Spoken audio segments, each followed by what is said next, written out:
இதை நான் சொல்கிற கடவுச்சொல்லால் நீங்கள் உங்களுடைய வாழ்க்கையை திருப்பி விட முடியுமா என்றால் நான் அதற்காக இந்த அத்தியாயங்கள் அல்ல.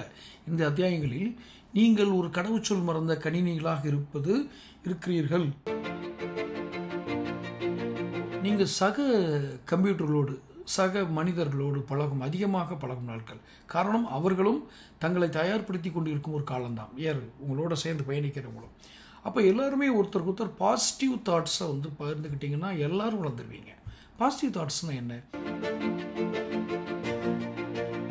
ஒவ்வொரு சமூகமும் ஒவ்வொரு சமூக அமைப்பும் ஒவ்வொரு பின்னணி கொண்டது. இதில் சில விடயங்கள் நமக்கு சற்று வித்தியாசமாக இருக்கும் அல்லது ஒரு தயக்கம் இருக்கும். இதை நாம் பின்பற்றலாமா, இந்த படிப்பை நம்ம படிக்கலாமா, இவரோடு நாம் பழகலாமா என்று ஒரு சற்று தயக்கம் ஏற்படுத்தக்கூடிய காலம்தான் இந்த கல்லூரியும் பள்ளி பருவமும் கல்லூரி பருவமும்.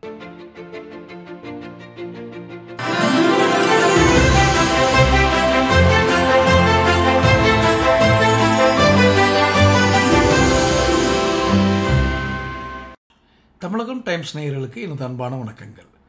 கடவுச்சொல் மறந்த கணினிகள், அதாவது ஒரு பாஸ்வேர்டு மறந்து போனால் எப்படி ஒரு சிறந்த சூப்பர் கம்ப்யூட்டராக இருந்தாலும் ஒரு பாஸ்வேர்டு மறந்து போனால் எப்படி நம்மளால் ஒரு சிறப்பான உபயோகம் செய்ய முடியாதோ அதுபோல் நம்முடைய வாழ்க்கையிலும் நாம் சில கடவுச்சொற்கள் நாம் பாஸ்வேர்டை மறந்திருக்கோம், நாம் இதற்காக படைக்கப்பட்டோம் என்பதை மறந்து எங்கெங்கோ நமது வாழ்க்கை திசை திரும்பி ஒரு செயலாக்கம் பெறாத ஒரு வாழ்வியல், ஒரு ஞானம் நிறைவடையாத ஒரு வாழ்வியல் என்று சென்று விடுகிறது.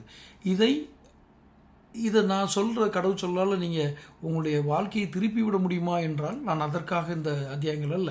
இந்த அத்தியாயங்களில் நீங்கள் ஒரு கடவுச்சொல் மறந்த கணினிகளாக இருக்கிறீர்கள் என்பதை குறிப்பிட்டு சொல்வது மட்டும்தான் எனது பணி.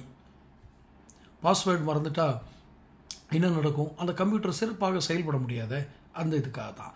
சரி, இதில் இந்த வாரம் இது ஒரு கல்வி ஆண்டினுடைய துவக்கம்.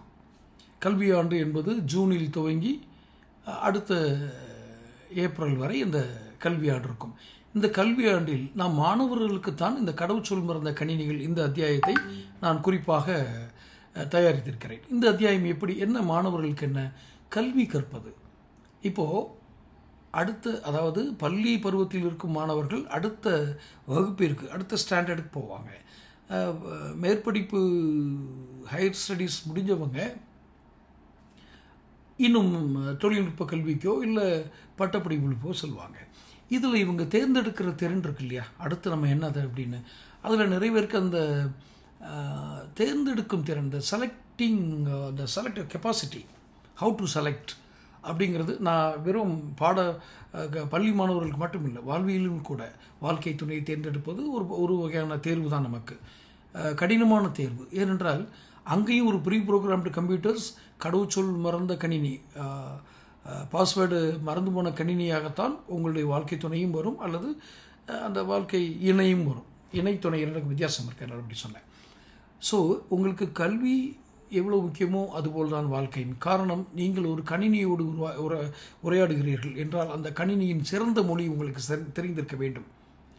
ஒரு கணினியின் சிறந்த மொழி தெரிந்திருந்தால் மட்டும்தான் அந்த கணினியோடு நீங்கள் எளிதாக பழக முடியும் அல்லது அது உங்களுக்கு பிரயோஜனம், உங்களுக்கு சாதகமாக அந்த கம்ப்யூட்டரை நீங்கள் பயன்படுத்த முடியும். அந்த கம்ப்யூட்டர் எந்த லாங்குவேஜில் எழுதப்பட்டிருக்கிறது என்பது தெரிந்தால் மட்டும்தான், அந்த கம்ப்யூட்டர் லாங்குவேஜ் தெரிஞ்சால் மட்டும்தான் நீங்கள் பயன்படுத்த முடியும். அதே மாதிரி தான் நீங்கள் இன்னொரு கணினியோடு ஒரு உரையாடல் நடத்தப் போகிறீர்கள் அல்லது சிறிது காலம் பயணிக்கப் போகிறீர்கள். அதில் தான் பள்ளி பருவமும் கல்லூரி பருவமும் அந்த பட்டப்படிப்புகள் அதுக்குள்ள பயிற்சி காலங்களும். அப்போது நீங்கள் சக கம்ப்யூட்டர்களோடு சக மனிதர்களோடு அதிகமாக பழகும் நாட்கள். காரணம், அவர்களும் தங்களை தயார்படுத்தி கொண்டிருக்கும் ஒரு காலம்தான். உங்களோட சேர்ந்து பயணிக்கிறவங்களும். அப்போ எல்லாருமே ஒருத்தருக்கு ஒருத்தர் பாசிட்டிவ் தாட்ஸை பகிர்ந்துக்கிட்டிங்கன்னா எல்லாரும் வளர்ந்துருவீங்க. பாசிட்டிவ் தாட்ஸ்னால் என்ன? எது நம்மளுடைய சமூக அமைப்பிற்கு எதிரானதோ, எது நம்ம வாழ்வியல் அமைப்புக்கு எதிரானதோ அதை நோக்கி பேசாமல் இருப்பது, அதை குறித்து நாம் எந்த சிந்தனையும் சிந்திக்காமல் இருப்பது. இது சாத்தியமா என்றால் நீங்கள் அதை கட்டுப்படுத்திடணும், நல்லதான் சிந்திக்கணும்னு நினச்சிங்கன்னா அது மீறிட்டு போகும். அப்படியே விட்டுட்டிங்கன்னா அது நீங்கள் போகிற போக்கே வந்துடும். அப்படியே விட்டுருந்துன்னா நான் எந்த தெளிவும் இல்லாமல் இருங்க அப்படின்னு சொல்கிறதுக்காக நான் இதை சொல்லலை. சற்று தெளிவோடு இருங்கள். ஆனால் கட்டுப்பாடு விதிக்க வேண்டும். நீங்கள் சக மனிதர்களோடு பழகுவது என்பது கம்ப்யூட்டரோடு ஒரு கம்ப்யூட்டரோட நெட்வொர்க்கை பகிர்ந்துக்கிற மாதிரி தான். நெட்வொர்க் ஷேரிங் அப்படின்னு வரும். அது மாதிரி தான். அது நாம் அமைத்துக்கொள்ளும் காலங்கள் இதில் தான் நமக்கு வெகுவாக கற்றுக்கொள்கிறது. நமது மனம் எப்படி ஒரு 8 வயசுக்குள்ளே உங்களுடைய வாழ்க்கையை தீர்மானிக்க குண நலன்கள், அதாவது கேரக்டர்ஸ் ஃபார்ம் ஆகும்னு சொன்னோம், அதே மாதிரி தான் உங்களுடைய எதிர்காலம். நீங்கள் எந்த மனிதர்களோடு கழிக்கப் போகிறீர்கள், எந்த மனிதர்களோடு அதிகமாக நீங்கள் பழகிறீர்கள் என்பதை ஒரு கணிக்கும் காலம்தான் இந்த பள்ளி பருவமும் கல்லூரி பருவமும். இதில் பள்ளி பருவத்தை கூட சற்று நாம் விலக்களித்து விடலாம். காரணம், அங்கு முற்றிலுமாக ஒரு வெளி உலகத்தை அதிகம் அறிந்திராத அல்லது முற்றிலும் அறிந்திராத ஒரு உயிர்களாகத்தான் அந்த மாணவிகள் இருப்பார்கள். கல்லூரி காலங்களில் ஓரளவுக்கு அந்த ஒரு பருவ இதை அடைந்திருப்பார்கள். கல்லூரி காலங்கள் சற்று வித்தியாசமாக இருக்கும். நாம் பள்ளிகளில் பழகிய ஒரு நண்பர்களுக்கும் நாம் கல்லூரியில் பழகிய நண்பர்களுக்கும் அந்த வித்தியாசம் அதனால தான் வருது. ஏன்னா மெச்சூரிட்டி லெவல் கொஞ்சம் கூடும்.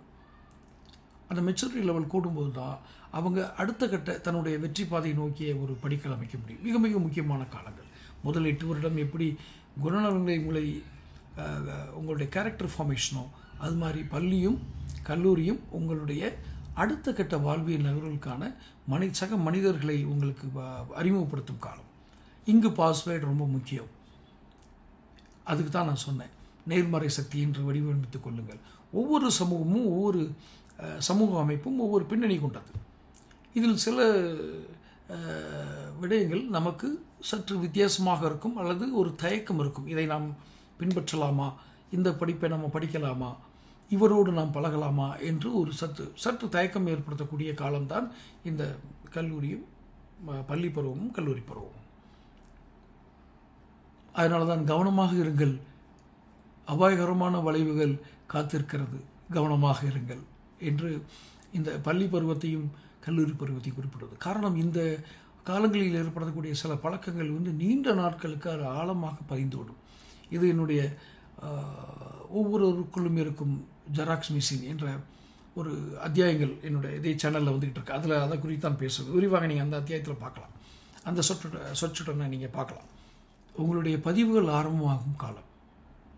ப்ரோக்ராம் பண்ணுறது ஏற்கனவே ப்ரோக்ராம் பண்ணி ரோம் ரீட் ஒன்லி மெமரி. இப்போ ரேம் தான் உங்களுக்கு பதிவு பண்ணிக்கிட்டே இருக்கும். ரேம் ஸ்பீடு என்று சொல்வார்கள் கணினி வாங்கும்போது.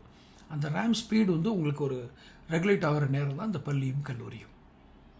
அக்சஸ் மெமரி, நாம் இருக்கும் விடயங்களை கொண்டு அடுத்த கட்ட வாழ்வினை அமைத்துக் கொள்வது. இதற்கு ஒரு பெரிய புத்திசாலித்தனம் வேண்டும்.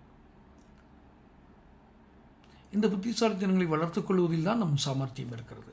எல்லோருக்கும் ஒரே வகையான சாமர்த்தியம் இருப்பதில்லை இல்லையா? நாம் எல்லாத்தையும் எல்லாரும் ஒரே மாதிரியாக நண்பர்களை பெற்றுக்கொள்வதோ, அந்த நண்பர்கள் மூலம் சிறந்த வாழ்வியலை அமைத்துக் கொள்வதோ எல்லோருக்கும் ஒரே மாதிரி அது அமையறதில்லை. அதுக்கு என்ன காரணம் என்பது வேறு. அதுதான் நான் ப்ரீ ப்ரோக்ராம் கம்ப்யூட்டர்ஸ்னு என்னுடைய இதே சேனலில் இன்னொரு அத்தியாயங்கள் வருது. ப்ரீ ப்ரோக்ராம் நம்மளை ப்ரோக்ராம் செய்யப்பட்டிருக்கோம். அப்படின்னா நம்ம ஏன் பழகிறது ஆட்களை குறித்து கவலைப்படணும், பழக்கங்களை குறித்து நாம் கவலைப்பட வேண்டும் என்று அலட்சியமாக இருந்துவிட முடியாது.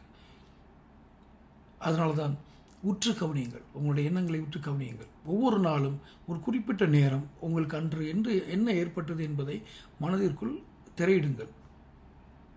ஒரு வீடியோ மாதிரி போட்டு அப்படியே மனசுக்குள்ளே ஓடுறது பாருங்கள், உங்களுக்கே புலப்பட்டுரும். காரணம், நீங்கள் ஏற்கனவே பதிவு செய்யப்பட்ட கம்ப்யூட்டர்ஸ், ஏற்கனவே அத்தியாயத்தில் சொல்லியிருக்கேன் இல்லையா, அது மாதிரி. அப்போ அந்த கம்ப்யூட்டர்ஸ்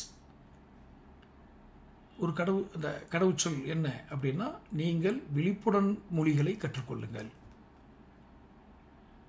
விழிப்போடு இருந்து கம்ப்யூட்டர் லாங்குவேஜ், அந்த மொழிகளை கற்றுக்கொள்ளுங்கள். இதுக்கான கடவுச்சொல் தான் இங்கே இருக்கும். இதுக்கு என்ன பாஸ்வேர்டு?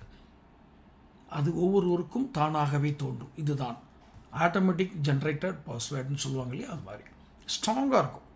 நீங்கள் உருவாக்குனதில் கூட சில காம்ப்ரமைஸ் இருக்கும். மனிதனுடைய புதுத்தன்மை இருக்கும். பொதுவாக ஒரு மனிதன் எப்படி பாஸ்வேர்டு உருவாக்கணும் அது இருக்கும். ஆனால் நீங்கள் இயற்கையாகவே அதை உருவாக்கிவிட்டால் அதனுடைய விளைவுகள் வேறு. அதனால தான் கடவுச்சொல் மறந்த கணினிகளாக இருக்கிறோம். நாம் எதற்காக உருவாக்கப்பட்டோம், நம் வாழ்வு எதற்காக படைக்கப்பட்டது, இந்த வாழ்வினுடைய ஒவ்வொரு நகர்வுகளும் எப்படி ஒரு பாஸ்வேர்டு ஒரு கடவுச்சொல்லில் அடங்கியிருக்கிறது. அந்த கடவுச்சொல்லை கடந்து செல்வதன் மூலம் நாம் எப்படி அந்த வாழ்க்கையை சீரமைத்துக் கொள்ள முடியும்.